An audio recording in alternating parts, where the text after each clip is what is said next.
Assalamualaikum warahmatullahi wabarakatuh. Innal hamdalillah nahmaduhu wa nasta'inuhu wa nastaghfiruhu wa nastahdihi wa natubu ilaih. Wa na'udzu billahi min syururi anfusina wa min sayyiati a'malina. May yahdihillahu fala mudilla lahu wa may yudlil fala hadiya lahu. Asyhadu an la ilaha illallah wahdahu la syarika lahu wa asyhadu anna Muhammadan 'abduhu wa rasuluh. La nabiyya wa la rasula ba'dahu. Allahumma 'allimna ma yanfa'una wanfa'na bima 'allamtana wa zidna 'ilma ya rabbal 'alamin. Ikhwani wa akhwati fillah, azani Allah wa iyyakum, kaum muslimin dan muslimat yang dirahmati Allah Subhanahu wa taala. Alhamdulillah, kembali kita panjatkan puji syukur kehadirat Allah Subhanahu wa taala yang telah melimpahkan hidayah dan taufiknya kepada kita semua, sehingga kita bisa kembali berkumpul di majelis yang mulia ini untuk kembali belajar tentang urusan agama kita. Dan pada malam hari ini kita akan mengangkat tema tentang masalah kurban.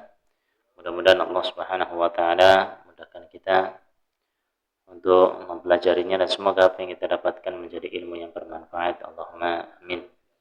Salawat serta salam semoga tetap tercurah limpahkan kepada junjungan kita, suri tauladan kita, Nabi Muhammad sallallahu alaihi wasallam, serta kepada para keluarganya, para sahabatnya, dan orang-orang yang senantiasa mengikuti jejak beliau sampai hari kiamat.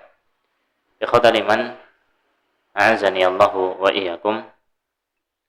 Kita akan belajar sedikit tentang masalah kurban, ya. Berkaitan dengan masalah kurban. Sebenarnya kurban ini kalau kita melihat dari sisi bahasa dan juga sisi syariat, kurban itu umum sebenarnya. Kurban itu adalah segala bentuk ibadah untuk mendekatkan diri pada Allah, itu kurban. Cuman kan belakangan ini atau dipahami oleh masyarakat bahwa kurban itu dikhususkan untuk lebih khusus pada apa? Menyembelih, ya, menyembelih hewan kurban, ya, hewan kurban, hewan yang diperuntukkan untuk Allah Subhanahu wa taala untuk mendekatkan diri padanya. Jadi kurban itu sebenarnya umum. Jadi ketika kita itu sholat, itu ya kurban. Puasa juga kurban. Ya, kemudian misalnya zakat, ya kurban. Sedekah, ya kurban. Semua ibadah-ibadah kita adalah kurban. Cuman seringkali orang memahami dan lebih dikhususkan lagi terkait dengan kurban itu, dikhususkan atau dipahami dengan apa? Dengan pembahasan masalah ibadah menyembelih. Ya, kalau nyembelih itu di bahasa Arab ya dzabhul udhiyah, itu menyembelih hewan yang untuk disembelih. Nah, jadi lebih ke udhiyah sebenarnya, tapi nggak jadi masalah karena masyarakat, ya, dan kaum muslimin seringkali menggunakan makna kurban ini untuk menyembelih hewan kurban.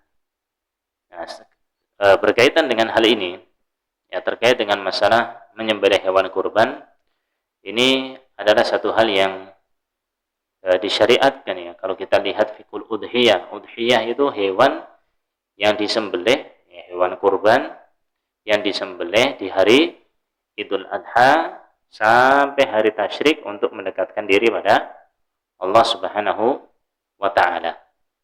Jadi hewan yang disembelih di hari Idul Adha sampai hari tasyrik tujuannya untuk mendekatkan diri pada Allah Subhanahu wa taala, dan ini hukumnya masyru', disyariatkan, ya, untuk kita menyembelih hewan kurban. Kemudian berkaitan dengan hikmahnya apa? Ya, ketika Allah mensyariatkan, ini ada hikmah-hikmah yang bisa kita petik. Ketika Allah mensyariatkan sesuatu berkaitan dengan ibadah yang ada, maka ada hikmah. Ya, kita tahu hikmahnya atau enggak, yang jelas ketika disyariatkan ya kita lakukan. Ya, sebenarnya seperti itu, cuma untuk memperkuat saja. Dan ulama mengatakan terkait dengan hikmahnya, ketika disyariatkannya Idul Kurban atau disyariatkan kita menyembelih hewan kurban adalah sebagai bentuk bersyukur atas nikmat yang Allah Subhanahu wa taala berikan kepada kita. Nikmat hidup ini, nikmat yang ada yang Allah berikan kepada kita. Kemudian di antara hikmahnya adalah untuk menghidupkan sunnah Nabi kita, Nabi Ibrahim alaihissalam, ya, sebelum Nabi Muhammad SAW. Karena ini kan kalau kita lihat dari sejarahnya, adanya menyembelih itu kan dari apa? Nabi Ibrahim, ya, terkait dengan kisah Nabi Ibrahim alaihissalam yang diperintahkan oleh Allah untuk menyembelih Ismail alaihissalam. Kemudian diganti oleh Allah Subhanahu wa taala jadi kambing. Nah, ini yang disebutkan berkaitan dengan ada dan diselamatkan oleh Allah Subhanahu wa taala Nabi Ismail alaihissalam. Nah, dari situ juga kemudian disyariatkan oleh Allah Subhanahu wa taala berkaitan dengan masalah menyembelih hewan kurban kepada Nabi kita Muhammad sallallahu alaihi wasallam. Kemudian hikmah yang lainnya bahwa ketika kita menyembelih hewan kurban ini adalah sebagai wasilah untuk berbagi. Ya, untuk berbagi kepada saudara kita, tetangga kita, bersedekah kepada orang fakir. Itu ya tujuannya atau hikmahnya adalah untuk berbagi sehingga mereka juga merasakan kegembiraan. Ya, merasakan kegembiraan dengan apa yang telah Allah Subhanahu wa taala berikan dari kenikmat yang ada kepada kita. Ya, sehingga kita berbagi kebahagiaan dengan mereka, ya, saudara kita, tetangga kita, keluarga kita, orang-orang yang fakir. Wa amma bi ni'mati rabbika fahadits. Adapun dengan nikmat Rabbmu maka kabarkanlah, ceritakanlah, ya, dengan berbagi kepada mereka. Kemudian juga hikmah yang lainnya bahwa kita ketika menyembelih, ya, ketika menyembelih hewan kurban ini adalah sebagai bentuk untuk membenarkan dengan apa yang telah Allah Subhanahu wa taala kabarkan tentang penciptaan, ya, hewan. Yang hewan itu kan tujuannya untuk kebermanfaatan siapa? Manusia. Allah menciptakan makhluk-makhluknya itu untuk siapa? Manusia. Tumbuhan untuk manusia, hewan untuk manusia. Jadi semua yang diciptakan oleh Allah Subhanahu wa taala, apalagi yang kita makan itu, yang kita makan, maka ini sebenarnya untuk kemaslahatan manusia itu sendiri. Baik. Jadi di sini ketika kita menyembelih, ya, kita berarti mengikuti dan membenarkan dengan apa yang telah Allah kabarkan bahwa hewan-hewan yang boleh disembelih, yang boleh kita makan itu, ya, memang diciptakan untuk kita sembelih, untuk kita makan. Nah, kemudian jamaah sekalian dirahmati Allah Subhanahu wa taala, poin berikutnya tentang keutamaan menyembelih hewan kurban. Bahwa menyembelih hewan kurban itu termasuk syiar. Termasuk syiar Islam. Yang memang namanya syiar itu ditampakkan apa disembunyikan? Syiar itu ditampakkan atau disembunyikan? Ditampakkan. Ya, ditampakkan sebagaimana kita adzan. Adzan itu syiar Islam. Itu kan orang adzan itu pasti ditampakkan apa disembunyikan? Ditampakkan. Ya, dengan suara yang lantang. Bahkan disunnahkan orang yang adzan dengan suara yang keras, suara yang terdengar. Nah, kemudian juga misal iqamah juga syiar. Salat 5 waktu, ya, di masjid ini bagian dari syiar Islam yang disuruh oleh Allah Subhanahu wa taala dan Rasulnya untuk kita salat di masjid. Ya, ini ditampakkan sebagai syiar Islam. Dan lain sebagainya dari syiar-syiar yang ada, termasuk di dalamnya tentang menyembelih hewan kurban. Ini bagian dari syiar Islam yang diperintahkan untuk ditampakkan, ya, dan ini sebagai syiar yang ada pada kaum muslimin yang ditampakkan. Kemudian berkaitan dengan hal ini juga bahwa terkait dengan menyembelih hewan kurban ini tentunya bagian dari beribadah pada Allah Subhanahu wa taala, dan dia termasuk ibadah yang agung. termasuk ibadah yang agung kepada Allah Subhanahu wa taala. Buktinya apa? Buktinya ketika Allah Subhanahu wa taala dalam surat Al-Kautsar itu, "Inna a'tainaka al-kautsar, fasholli li rabbika wanhar." Fasholli, maka salatlah li rabbika untuk Tuhanmu, salat untuk Allah. Wanhar, dan sembelihlah. Nyembelihnya juga untuk Allah. Jadi Allah Subhanahu wa taala di sini menyebutkan menyembelih setelah apa? Salat. Salat ibadah yang agung, maka nyembelih juga termasuk ibadah yang agung, yang mulia. Jadi ini bagian dari ibadah yang mulia di sisi Allah Subhanahu wa taala, memiliki kedudukan yang tinggi di sisi Allah Subhanahu wa taala. Kemudian jamaah sekalian rahmati Allah Subhanahu wa taala, terkait dengan hukum. Kita pindah ke masalah hukum menyembelih hewan kurban. Hukumnya apa? Ya, hukumnya adalah sunnah muakkadah. Ya, ada yang mengatakan wajib, tapi Allah Ta'ala alam, jumhur ulama mengatakan bahwa dia hukumnya sunnah muakkadah. Sunnah muakkadah itu apa? Sunnah yang ditekankan. Bukan hanya sekedar sunnah aja. Alah, sunnah iki nggak usah. Enggak, sunnah yang mendekati wajib. Ya, sudah hampir wajib, tapi nggak sampai wajib. Karena kalau diwajibkan, ternyata Nabi Shallallahu Alaihi Wasallam ketika menyembelih, beliau kan mengucapkan Allahumma taqabbal min Muhammad wa ali Muhammad wa min ummati Muhammad. Ya, kemudian beliau menyembelih. Ya Allah, terimalah dari Muhammad dan keluarganya Muhammad serta dari umatnya Muhammad. Umatnya Muhammad ini ada yang nyembelih, ada yang enggak nyembelih.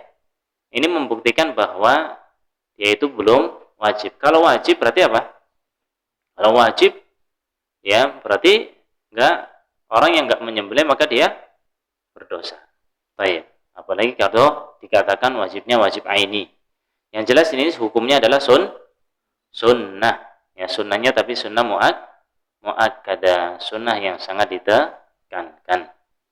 Dari Ummi Salamah disebutkan, "Idza dakhala al-'ashru wa arada ahadukum an yudahhi fala yamassa min sya'rihi wa basharihi syai'an." Kalau masuk 10 pertama hari Dzulhijjah, 10 pertama bulan Dzulhijjah, dan ada di antara kalian yang ingin untuk menyembelih, maka enggak boleh itu cabut rambutnya enggak boleh, kukunya, kulitnya enggak boleh. Ya dibiarin ketika sudah masuk bulan Dzulhijjah. Sekarang kita sudah tanggal 3, masuk tanggal 3 Dzulhijjah. Ya, tanggal 1 hari apa kemarin? Hari Senin, Selasa, ini kan sudah malam Rabu. Malam Rabu pergi udah masuk ke tanggal 3. Jadi kita kalau sudah niat, ya, niat kurban, dan sudah bukan hanya sekedar niat, ada orang niat tapi belum beli, ya, nanti kita jelaskan, ya, siapa yang enggak boleh mencabut dan mencukur, ya, mencabut rambutnya, mencukur kukunya dan lain sebagainya, ini siapa? Ya, siapa? Yaitu orang yang dia itu sudah niat berkurban dan sudah punya kurbannya, sudah beli, sudah ditakyin, sudah ditentukan. Kalau baru ada angan-angan pengen, ya ini kan belum sampean. Nah, ini masih nggak apa-apa. Tapi dalam hal ini tentunya yang jelas ketika seorang sudah niat untuk berkurban dengan adanya hewan kurban yang dia beli, maka di sini tidak diperkenankan untuk melakukan hal-hal yang disebutkan oleh Nabi Shallallahu Alaihi Wasallam. Jadi di sini menunjukkan bahwa sampai dilarang untuk apa? Dilarang untuk melakukan hal-hal tadi. Ini kan berarti menunjukkan bahwa dia itu sunnah, dan juga disebutkan oleh Nabi Shallallahu Alaihi Wasallam, wa arada ahadukum, dan ada keinginan diantara kalian untuk berkurban. Ya, kalau dikatakan wajib itu nggak butuh ingin nggak ingin, karena wajib itu dipaksa, harus. Kalau hanya sekedar keinginan, ingin, berarti kan nggak sampai wajib, seperti itu cara pendalilannya.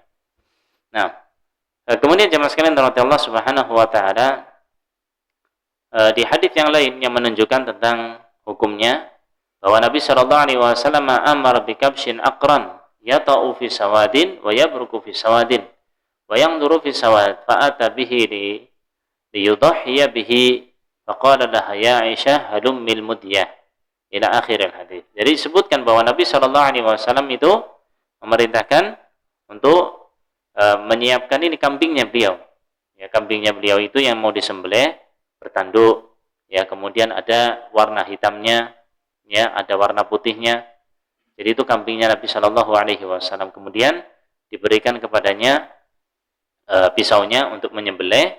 Kemudian beliau Shallallahu Alaihi Wasallam itu meletakkan kakinya di atas leher si kambing tersebut, kemudian nyembelihnya dengan mengucapkan Bismillah, Allahumma taqabbal min Muhammad wa ali Muhammad wa min ummati Muhammad. Kemudian baru menyembelih. Ya Allah, ya setelah Bismillah, Bismillah, ya Allah, terimalah dari Muhammad, dari keluarganya Muhammad, dan dari umatnya Muhammad. Kemudian baru beliau menyembelih hewan kurbannya.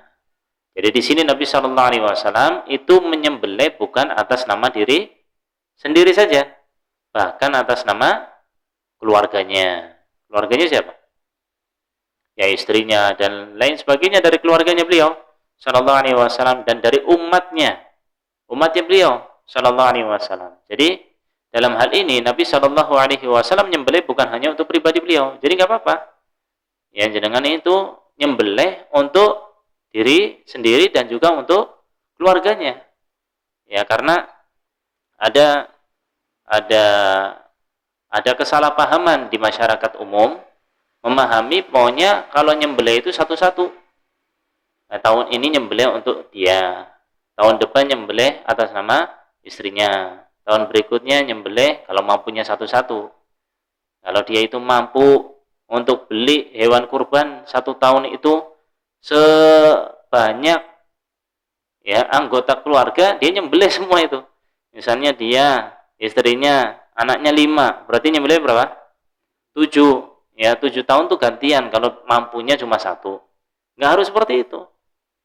Ya ternyata Nabi Shallallahu Alaihi Wasallam nyembelih untuk diri pribadi dan juga untuk keluarga, bahkan untuk umatnya beliau Shallallahu Alaihi Wasallam. Jadi nggak apa-apa.